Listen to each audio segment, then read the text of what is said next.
книга не только энциклопедия жизни ингушского народа. В ней говорится о личности, о борьбе характеров, о людях, создававших историю. Именно так одну из своих ярких работ описывал сам автор. Произведение Идриса Базуркина «Из тьмы веков» настолько пришлось по вкусу читателю, что режиссеры театра решили поставить по ней пьесу. Уже несколько лет постановка оживляет большую сцену своей эффектностью и глубоким смыслом.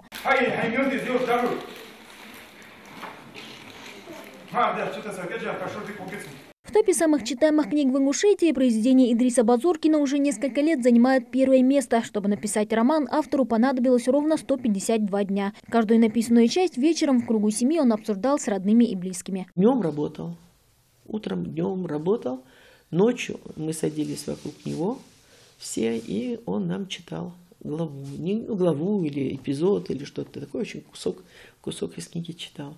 А мы давали оценку, нравится нам или не нравится, что не нравится. Иногда ссорились, спорили в это время. Вот это была такая живая, очень живая работа. Советский ингушский писатель, поэт и драматург. Он посвятил свою жизнь литературе, но, будучи политическим деятелем, участвовал и в становлении ингушской автономии. Идрис Базуркин говорил: «Мне пришлось быть участником и свидетелем многих событий нашей эпохи. Я должен всем этим поделиться с современниками и теми читателями, которые будут узнавать нас уже издалека». Так и случилось. Его творчество любят не только в родной республике, но и далеко за ее пределами. Именем литературного классика назвали один из скверов в Назране. Очень скоро здесь появится и памятный монумент писателю. او ده کنیش کاجه چلواتون بالوش دی هونه سنتومش بلغل دو آخرجلق يا حوت تدوي سن بيست قدوات جهدي لا کنیش که سن صورت لاتج اردح احتهدي هونه زملو زويا دقل خاخه بلغل يحقش زمل خنو بلغل دو آخرج دی هونه يازودو او يربط خبج والره حلقة وبي شهر دقة هيجا سجوا Толстой, Лермонтова, ценовые ауты, елжу, силинги шая сагуер.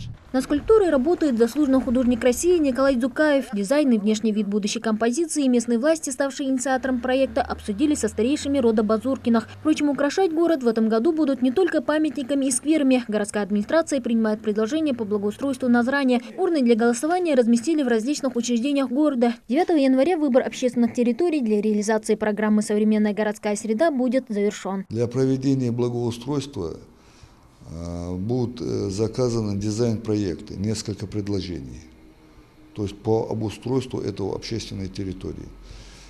И те дизайн-проекты, их будет 2 или 3, и менее, и более можно.